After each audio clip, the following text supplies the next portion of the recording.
What's going on, guys? BouseFeenux here, and today, at long last, Season 3 in For Honor has finally arrived. We've got the Highlander, Gladiator, and 2 awesome new maps, but with that, and the recent tournament concluding this past weekend, For Honor has once again surfaced in the media, seemingly for the worst, which is why today, I wanted to address some of the things being said. More specifically, the contents of a certain video released here recently by gaming news channel, The Know. Just so we're on the same page, the video is titled, For Honor Comeback Celebration Embarrassing, and what I encourage you to do is pause my video, go watch this one real fast, and then come back here and finish this one. Alright, so if you left, welcome back. Now, before we go any further, I want to make it known that I'm not attacking The Know as an organization, but rather the content of their video. It's this sort of misinformation that's had a major hand in fracturing the For Honor community, and this, by and large, isn't the only example, it's just the most recent one. The video is largely uninformed, and that's particularly damaging. I just want to help set the record straight and bring some clarity to the situation. Okie dokie, so the first point of contention in their video, the Hero Series tournament. They claim that the tournament was supposed to fix a variety of the game's issues, but rather,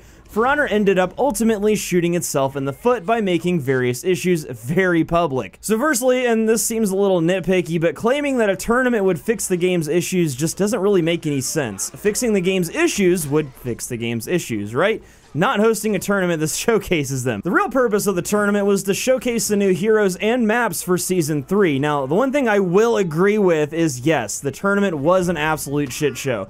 Tons of exploits, bugs, and etc. were used by sweaty nerds trying to win prize money. It's disgusting, but that is a topic for a whole other video. Let's move on. The next point I'd like to pick apart is the 95% player-based loss argument. Even after being disproven by Ubisoft publicly releasing their MAU, or monthly active users, last month, which showed a whopping 1 million plus active players, people are still falling back on this piece of misinformation. In the Know's video, they state that, among other things, For Honor had famously lost 95% of its player base, not For Honor had allegedly lost 95% of its player base. With this one, we've got as much proof on this topic as I think we're ever gonna get, and unless someone hacks the Ubisoft servers and the results say otherwise, I think we should drop this one for now.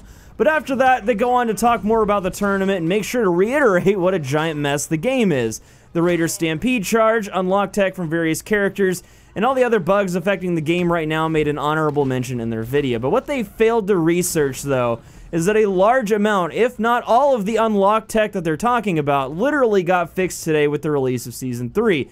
And even on top of that, the game has rapidly been receiving fixes to a vast amount of these issues. Yeah, a lot of stuff is broken, but something is being done about it. That's been the case for a while now, and just about everything we've asked for as a community, including dedicated servers, increased steel gain to combat microtransactions, and various nerfs and buffs to certain game mechanics have come or are coming to fruition. Anyway, for the next segment of their video, they proceed to cherry pick Reddit posts that are created by anonymous users, by the way, and present them as an opinion that represents the sentiment of the entire For Honor community to reinforce their, you know, I'm really not exactly sure what it is they're trying to prove or accomplish with this video. From the tone of the content and the way the 2 hosts deliver the script, I got the impression that they just wanted to point and laugh at the game without offering any real solutions. The real kicker was when at the end of the video, they encouraged people to subscribe for all their For Honor news.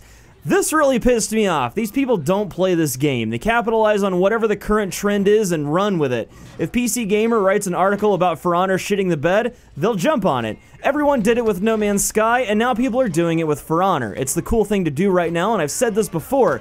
Most of the negativity in this community comes from outside quote-unquote news outlets, quote-unquote reporting on the game like they're in it, playing it every day, reading patch notes, taking their own time and interacting with the community. It's fucking disgusting to dedicated For Honor content creators like myself that these people swoop in and talk shit like they've been here since alpha, when in reality they probably have 5 hours or less in the game, but they do it A, because they can, and B, because it generates ad revenue. So that's all I've got, guys. I feel like I've said my piece here. If there's one thing you should take away from all of this, it's that before you believe anything these news outlets have to say, maybe you should check out a dedicated content creator that actually makes videos daily for the game they're talking about.